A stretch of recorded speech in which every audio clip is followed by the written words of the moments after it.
দোয়া করবেন আমরা যেন মানুষদের পাশে দাঁড়াতে পারি এবং সহযোগিতা করতে পারি। জি আল্লাহ তোমরা আরো কোটিপতি বানাও। কিছু একটা এখন কি বাসায় চলে যাবেন নাকি? না বাবা বোতল আর টুকানি ও লাগবে। টুকাইবেন, এই টাকা দিয়ে তো হয় না। আর যতটুকু আমার সামর্থ্য অনুযায়ী ততটুকু আপনারা দিলাম আর কি। ধরেন সামর্থ্য অনুযায়ী দোয়া করবেন। হ্যাঁ, আসসালামু আলাইকুম। বাসা কোথায়? বাসা গোলাকান্দা বাজারের কাছে। ও বাজারের কাছে। ও আপনার এখানে তো ভাড়া থাকেন না? দেশের বাসা কোথায়? জি দেশের বাড়ি কিশোরগঞ্জ। কিশোরগঞ্জ। জি। ও এইখানে আপনি কি করেন বর্তমানে? বর্তমানে যে বোতল বাতল টুকাই নেয় এরা কাবার। ও বোতল দেখি কি আছে বস্তার মধ্যে দেখি। বাসটা ভাড়া সামনে। এই যে বোতল, এই বোতল এগুলো টোকান না? জি। এগুলো টোকায় আর কত টাকা বানান? এতটুকু তো আপনার কত টাকা ইনকাম হয় আর কি? আপনার কয় ছেলে কয় মেয়ে? আমার 3 ছেলে মেয়ে নাই, দেশের বাড়ি তারা মাসের কাজ করে। ও ছেলেরা কি টাকা পয়সা দেয় না? না ঢাকা আয়া পোষাই থাকতো না, থাকতো না, ভাড়া দিত না, খাইতে পারতো না, কাজ করে। ও অনেক কষ্ট হয় চলতে না? জি। এই বোতল টোকায় কয় টাকা পান? ইনকাম কয় টাকা হয় প্রতিদিন? টুকাইলে বলেন যে প্রতিদিন টুকাইলে 200-250 টাকা। 200-250 টাকা হয়। এই 200-250 টাকা তো আর ফ্যামিলি চলে না। একটা খরচ যেহেতু আছে বর্তমানে জামানায়, 200-250 টাকা তো আর ফ্যামিলি চলে না, তাই না? ও বাসা দেশের বাসা কিশোরগঞ্জ, গোলাকান্দাল ভাড়া থাকেন? ও আচ্ছা। তো আমরা চাচ্ছি যে রাস্তার মধ্যে যারা গরিব মানুষ চলতে পারে না, বোতল টোকায় রোদ্রের মধ্যে কাজ করে, আমরা চাচ্ছি বের হয়েছি কিছুক্ষণের মধ্যে কিছু সহযোগিতা করব এবং মানুষের পাশে দাঁড়াতে চাই, গরিব মানুষের।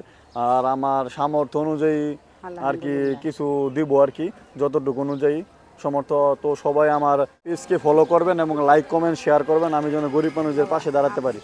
তো এই রাস্তায় ঘুরতেছেন, 200-300 টাকা তো আপনার ফ্যামিলি খরচ সারাদিন তো চলে না? চলে না, পাওয়া তো যায় না, অনেক মানুষ টুকাওরা আছে নেগা। অনেক সমস্যা। যাওয়ার লাগে টুকানি লাগে, এই দিকে যাই, এই ওই রোদ্রের মধ্যে যান, এদিকে যান না? জি।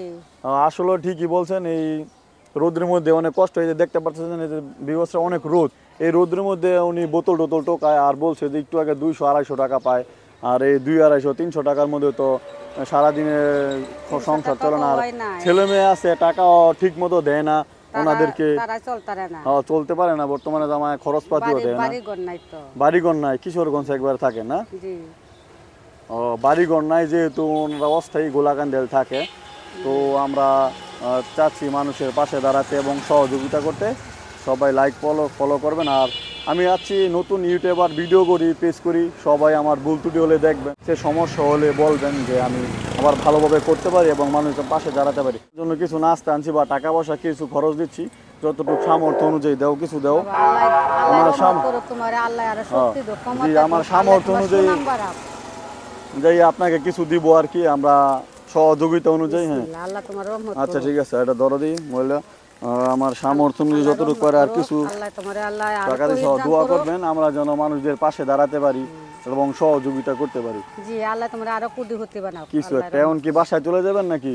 না বাবা বোতল আর টুকানি লাগবে। ও টুকাইবেন, এই টাকা দিয়ে তো হয় না। আর যতটুকু আমার সামর্থ্য অনুযায়ী ততটুকু আপনারা দিলাম আর কি। ধরেন সামর্থ্য অনুযায়ী দোয়া করবেন। হ্যাঁ, আমার যেন মানুষের পাশে দাঁড়াতে পারি এবং সহযোগিতা করতে পারি। দোয়া করবেন আমাদের জন্য। হ্যাঁ, আসসালামু আলাইকুম, ভালো থাকবেন। হ্যাঁ, আমাদের জন্য দোয়া করবেন। আমরা যেন আমি রাস্তার মধ্যেই থাকি, রাস্তার মধ্যে আরো ভিডিও করি, গরিব মানুষ যদি থাকে কথাবার্তা বলি, তাদের অনেক মানুষের মনের আশা আছে। আচ্ছা ঘরের ব্যবস্থা তো এখন করতে পারবো না, আমি তো নতুন অবস্থা, আবার যদি কোনো সময় দেখা হয় যদি কিছু করতে পারি তাহলে আপনার জন্য ইনশাল্লাহ করবো। আচ্ছা আসছিলাম, পাইনি আপনার মনে হয় দিনকে, আবার যদি আসি দেওয়া হয় তাহলে একটা কিছু ব্যবস্থা করে দেবো আমি। হ্যাঁ।